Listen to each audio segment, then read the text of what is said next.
China को counter करने के लिए इंडो पैसिफिक रीजन में क्वाड के बाद एक और नए संगठन की एंट्री हो गई है, जिसका नाम है ऑकस।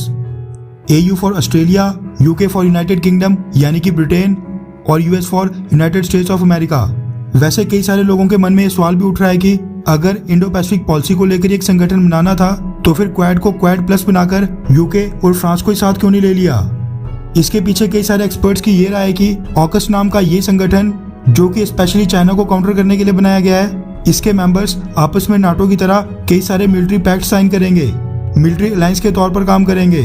इसलिए ब्रिटेन और ऑस्ट्रेलिया के साथ अमेरिका ने ये नया संगठन बनाया है, जिसमें तीनों देश आपस में कई तरह की डिफेंस टेक्नोलॉजीज भी शेयर करेंगे, क्योंकि भारत और जापान फिलहाल के लिए क्वाड को एक मिलिट्री अलायंस के रूप में एक्सेप्ट करने से परहेज कर रहे थे, जबकि अमेरिका, ब्रिटेन और काफी हद तक अब ऑस्ट्रेलिया भी चाइना के अगेंस्ट किसी भी मिलिट्री अलायंस को ज्वाइन करने से परहेज नहीं करते दिखाई दे रहे हैं। ये चीज तो खैर एकदम क्लियर है कि ये नई अलायंस भी चाइना को ही काउंटर करने के लिए खड़ी की गई है। हालांकि ये तो समय बताएगा कि क्या ये सारी अलायंसेस जो चाइना को काउंटर करने के लिए बनाई जा रही हैं, एक्चुअल युद्ध की स्थिति में क्या इनके मेंबर देश एक दूसरे देश का साथ देने के लिए सामने आएंगे भी या फिर नहीं। अब क्योंकि ये नई ऑकस चाइना सेंट्रिक अलायंस थी, तो फिर चाइना की तरफ से जवाब आना तो लाजमी था, और हमेशा की तरह चाइना के मुखपत्र ग्लोबल टाइम्स ने इस पर अपनी प्रतिक्रिया दे दी है। चाइनीज नेवी के बढ़ते खतरे को देखते हुए ऑस्ट्रेलिया के महाविनाशकारी न्यूक्लियर सबमरीन्स बनाने के ऐलान से चाइना का सरकारी मीडिया बेहद आग बबूला हो गया है। चाइना की कम्युनिस्ट पार्टी के मुखपत्र ग्लोबल टाइम्स ने ऑकस अलायंस पर एक आर्टिकल में ऑस्ट्रेलिया को अमेरिका का पालतू कुत्ता करार दे दिया है। ग्लोबल टाइम्स ने कहा है कि हम ऑस्ट्रेलिया को सलाह देंगे कि अगर वो न्यूक्लियर सबमरीन्स या फिर किलर मिसाइल्स हासिल कर भी लेता है तो फिर उसके पास चाइना को धमकाने के लिए ताकत नहीं है, यानी वो इतना स्ट्रांग नहीं है कि वो चाइना को धमकी दे सके। ग्लोबल टाइम्स ने आगे कहा है कि ये मायने नहीं रखता है कि ऑस्ट्रेलिया किस तरह के हथियारों से खुद को लैस करता है, वो अभी भी अमेरिका का एक पालतू कुत्ता है।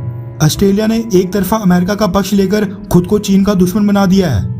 ग्लोबल टाइम्स ने कहा है कि अमेरिका ऐतिहासिक रूप से गठबंधन सिस्टम पहले भी बढ़ाता रहा है, यानी अमेरिका किसी भी एक देश के खिलाफ पहले भी कई सारे गठबंधन खड़े करता रहा है।